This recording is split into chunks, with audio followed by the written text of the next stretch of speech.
ပံပိုးတာတော့တိတ်အများကြီးပံပိုးစရာမလိုပေါ့နော်သူကကျောင်းမှာတင်လာခဲ့တဲ့ကွာတခါရဲစားရခဲ့ပြီးသားဆိုတော့လေအိမ်ကျတော့သူကအိမ်စားတွေပါဆိုတခါရဲသူကလမ်းမှာလည်းပြောတယ်သူလာကြွလေဒီနေ့ဒီချက်က homework လေးပြလိုက်တယ်ဆိုသူအိမ်ရောက်လို့ရှိရင်သူဟာသူလုပ်တယ်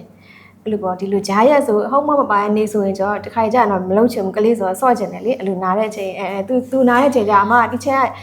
Viber ပွဲပေါ့ဒီနေ့ဘာသင်ခန်းဆိုင်တဲ့ဆိုအမကသူနားနေချင်းဆော့နေချင်းမှာကိုကအရင်ဆုံးအဲ့ဒါလိုဖတ်လိုက်တယ်ကျပြောလိုက်တဲ့သင်ခန်းစာသူ့စာအုပ်ထဲကနေခဏဖတ်လိုက်တယ်ပေါ့နော်ဖတ်ပြီးတော့ညကျသူနဲ့ကိုနဲ့ပေါ့စကားပြောသလိုလေးပဲစာအုပ်ကြီးကိုမပြတော့အဲ့လိုမျိုးအေးစစ်စစ်လေးပဲဒီနေ့ဘာသင်ခန်းသူပြောတဲ့အကြောင်းအလေးနဲ့ကိုဖတ်ထားတဲ့အကြောင်းအလေးနဲ့ကိုပြန်ပြီးတော့တိုက်ကြတော့သူကတကယ်ရခဲ့တယ်စာအုပ်လေအထူးတူတာကြီးထောက်ပေးစရာတော့မလိုပါဘူးဟုတ်အဓိကကတော့အမရွေးခဲ့တာကတော့ဒီအမတို့မနေ့တုန်းကကျတော့ဟိုပေါ့နော်ငလင်းကြုံခဲ့တာပေါ့နော်ကြုံခဲ့တော့ကိုကဒီကလေးကိုကြောင်းထားမယ်ဆိုတဲ့အချိန်ကျတော့ကိုကစိတ်မချဘူးပေါ့နော်စိတ်မချတော့ကိုအရန်စဉ်းစားရတယ်ပေါ့ရွေးချယ်ရတယ်အဲ့လိုမျိုးပေါ့နော်ကိုကလေးအနေနဲ့ကင်းမဲ့နေရပေါ့နော်ဆေးပြင်းမဲ့နေရအဲ့ဒါဦးစားပေးရှာရတာမိဘအနေနဲ့ပေါ့နော်အဲ့ဒါဦးစားပေးရှာတဲ့အချိန်မှာဒီကိုသုံးမဲ့ပမာဏပေါ့နော်ဘတ်ဂျက်ကိုလည်းကိုကြည်သေးအောင်အဲ့ဒီဘတ်ဂျက်အတွင်းမှာကိုရှာလိုက်တဲ့အကြောင်း3-4ကြောင်းတို့ရပေါ့နော်အဲ့ဒီကနေမှအမဒီယူလိုက်က review လေးလည်းအကောင်းရှိရပေါ့နော်ဒီကိုတငယ်ချင်းမိတ်ဆွေတွေကလည်းဒီထားနေကြသူတို့ကလည်း recommend ပေးတယ်ပေါ့နော်အဲ့ဒါနဲ့အမဒီလာပြီးတော့ကြည့်တဲ့အချိန်အမဒီအရင်ဆုံးအကြောင်းကိုပတ်လေးကနေအမပတ်ကြည့်တယ်အဲ့လိုအရှိရကြည့်တဲ့နောက်ကကျပတ်လေးကြည့်တော့ကြာဒီအကြောင်းလေးကပေါ့နော်ဒီလမ်းတောင်းလေးမှလည်းဖြစ်တယ်ဒီပတ်ဝန်းကျင်မှာလည်းအစဦးဒီမမလည်းတိတ်ပြီးမရှိဘူးပေါ့နော်ဒီတစ်ခုခုဖြစ်ခဲ့တဲ့ရှိတော့ကလေးကဒီထွက်ပေါက်ကောင်းကောင်းရတယ်ပေါ့နော်အဲ့ဒါလေးကိုအဓိကရွေးတယ်ပြီးတော့အဲ့မှာရွေးပြီးတော့အမဒီကျောင်းကို school visit လာရပေါ့နော်လာတဲ့အချိန်ကျဒီချယ်တွေကရှင်းပြပေးရတယ်နည်းနည်းမှုရှိရပေါ့နော်သူတို့သွားမယ်လမ်းကြောင်းလေးတွေကလည်းဒီကိုကိုလက်ခံနိုင်တဲ့သဘောကျရပေါ့နော်အဲ့ဒါလေးနဲ့ကိုကရွေးဖြစ်သွားပေါ့နော်ဟုတ်ပြောင်းလဲမှုကတော့တော်တော်လေးပြောင်းလဲသွားတယ်အရန်ကြီးတော်တော်လက်ရှိလာတယ်သူကအရင်တော့အရန်အေးတယ်ဆိုတာကို80ဆက်နိုင်တယ်သူကအဲ့လိုမျိုးတွေမှာပါတယ်ဒါပေမဲ့သူအရန်တော်တော်လက်ရှိလာတယ်ဒီ confidence တွေသူ့ကိုသူရှိလာတယ်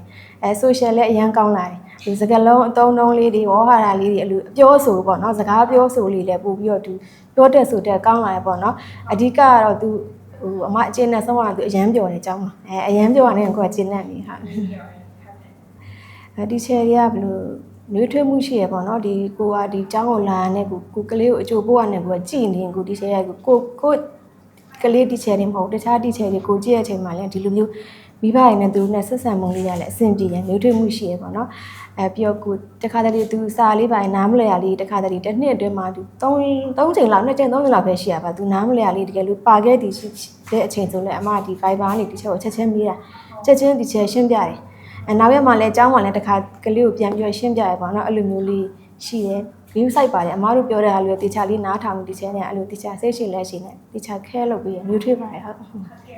်အဲ့တော့အရန်ကြော်ပါပေါ့နော်ပြောဆိုအဲ့ငါသားလေးတော်လိုက်တာဆိုရင်အဲ့လိုမကုန်းယူပါပေါ့နော်ဒီအမားတို့ဒီကျောင်းကို school visit လာတော့ကလေတီချာရှင်းပြလိုက်တယ်ဒီလူမျိုး scholarship လေးရှိတယ်ဆိုတော့ပြောလိုက်တယ်ပြောတော့ तू ကအမောင်မေးရင်အိမ်ရောက်တော့ scholarship ဆိုတာဘာလဲပေါ့ तू အဲ့ဒါကိုခုမှစကြောက်ပါဆိုတော့လေအဲ့ဒါလေး scholarship ဆိုတာလူပညာသင်သားတို့တော်ရင်တော်သူထောက်ပံ့တာပေါ့ဈေးလေးပေးတယ်ပေါ့အဲ့လိုမျိုး तू အဲ့အကြောင်းလေးအမရှင်းပြတော့ तू က scholarship तू လိုချင်တယ်လို့အဲ့မှာ तू ပြောဘူးတယ်ဒီကြားထဲမှာတော့ကိုလည်းအဲ့ဒါတွေမေ့သွား scholarship တွေပိုင်းလဲသူကလည်းဒီကြားထဲမှာလို့တော့ဟိုတတသူ့ကိုပြောပါနော်ဒီနေ့ပြလေးဟိုတားလို့အဲ့တော့ကိုကပြောခဲ့တားလို့ဒီပေါ့နော် scholarship ရတော့ကောင်းတာပေါ့ဒါပေမဲ့မရခဲ့တည်ရှိတော့ပေါ့တားကလည်းခုမှဒီကျောင်းအစ်စ်မမြလည်းဒီ IS လမ်းကျောင်းကိုပေါ့နော်ဒီတိုက်ပညာလမ်းမမြလည်းခုမှစပြီးလေးလာမှာဆိုတော့တားမီနှစ်ယောက်ကအစ်စ်ဆိုတော့မင်းတို့ဟောပေါ့တူစူးစမ်းကြတာပေါ့လို့စူးစမ်းပြီးအတွေ့အကြုံကြတာပေါ့လို့သူ့ကိုပြောတော့ तू ကတကယ်လဲရသွားသူအတွေ့အကြုံလေးက तू တကယ်ခံစားလိုက်ရတော့ကြောက် तू ကအဲ့ဆူရတဲ့ပျော်ရွှင်မှုကိုသားလေးကတကယ်ခံစားလိုက်ရတယ်ဆိုတော့ကိုကျေနပ်နေမှာတည်မလားအပြောနေတယ်မဟုတ်လက်တွေ့ပါ तू တကယ်ခံစားလိုက်ရဆိုတော့လေအဲ့ပျော်ရွှင်မှုလေး तू ကြုံတွေ့ခဲ့ရတာကိုအရင်ကျေနပ်ပါတယ်ဟာ Hello, my name is Lucas. I'm 7 years old. I study at Shilat International School. Okay. I attend school regularly. I listen carefully to my teachers. I read my lessons at home. No, I didn't face any difficulties. Oh, good. My school helped me by teaching well. My teachers are warm and caring to me. I'm happy and I'm excited when I get the prize. Oh, yeah. I want to say thank you to my parents for their love, care, and support. I want to say to attend the school regularly Pay attention in class and always try the best.